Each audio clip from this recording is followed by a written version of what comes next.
दोस्तों, पृथ्वी पर मनुष्य की उत्पत्ति कैसे हुई? कौन था वो पहला मानव जिसने पृथ्वी पर जन्म लिया? सबसे पहले इंसान ने धरती पर कैसे आई? ऐसे कई सवाल आपके दिमाग में है और आप इस सवाल का जवाब तलाश रहे होंगे। इन सवाल के जवाब विज्ञान अपने अनुसार दे रहे तो धार्मिक ग्रंथ अपने हिसाब से। आज इसकी वीडियो में हम दो मत आपको बताएंगे, एक धार्मिक और दूसरा वैज्ञानिक। दोस्तों, पृथ्वी पर मानव जीवन की उत्पत्ति कैसे हुई? इसका सही और सटीक जवाब वैज्ञानिक पास भी नहीं है। विज्ञान और वैज्ञानिक के कितने प्रयास के बावजूद भी इस सवाल का एकदम स्पष्ट प्रमाण नहीं दे पा रहे हैं। ये सवाल आज भी एक रहस्य बना हुआ है। मगर कई सदियों से मानव उत्पत्ति के बारे में दो मत चल रहे हैं, पहले धार्मिक और दूसरा वैज्ञानिक। मगर दोस्त, इन दोनों मतों की तरफ से कोई सटीक प्रमाण नहीं है कि पृथ्वी पर इंसान की उत्पत्ति कैसे हुई, और ना ही इनके पास ठोस सबूत है। मनुष्य की उत्पत्ति का सिद्धांत हर धर्म के अनुसार अलग अलग है। मनुष्य की उत्पत्ति कब हुई, कैसे हुई?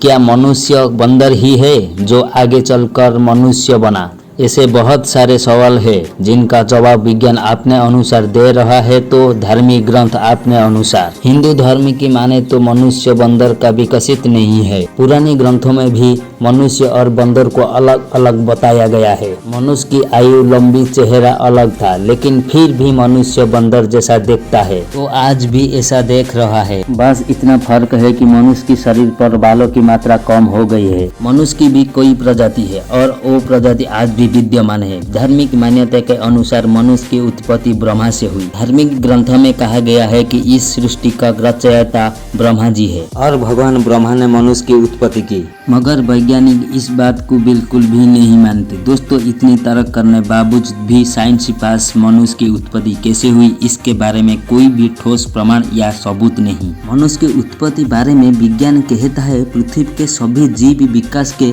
प्राकृतिक प्रक्रिया है। इसका मतलब है कि छोटे जीव धीरे धीरे विकसित होकर या आगे जाकर ही मनुष्य बने। उदाहरण के तौर पर मनुष्य बंदर से लेकर मनुष्य बनने तक बहुत सारे अवस्थाओं में गुजरा है और मनुष्य बनने तक बंदर के शरीर में अनगिनत बदलाव आया है और दिनों दिन मनुष्य शरीर में बदलाव होते रहे हैं और यह प्रक्रिया काफी शरीर पर चली और धीरे धीरे मानव का विकास होता गया। मतलब कि साइंस का मानना है कि मनुष्य की उत्पत्ति जीव से हुई। मानव जीवन विकसित रूप है और ये एक प्राकृतिक क्रिया है और ये क्रिया आज भी जारी है। मगर विज्ञान और धार्मिक ग्रंथों के पास ठोस प्रमाण या सबूत नहीं है कि मानव की उत्पत्ति कैसे हुई। कई लोग मनुष्य की उत्पत्ति भगवान के रूप में मानते हैं तो कोई लोग प्राकृतिक प्रक्रिया मानते हैं और कई लोग भगवान को भी बिल्कुल नहीं मानते हैं। अब इंसान की उत्पत्ति कैसे हुई ये आज तक रहस्य बना हुआ है। ना ही विज्ञान पास ठोस जवाब है और ना ही धार्मिक मान्यता के पास। अगर आपके पास कोई जानकारी है तो हमें कमेंट बॉक्स में जरूर बताइए।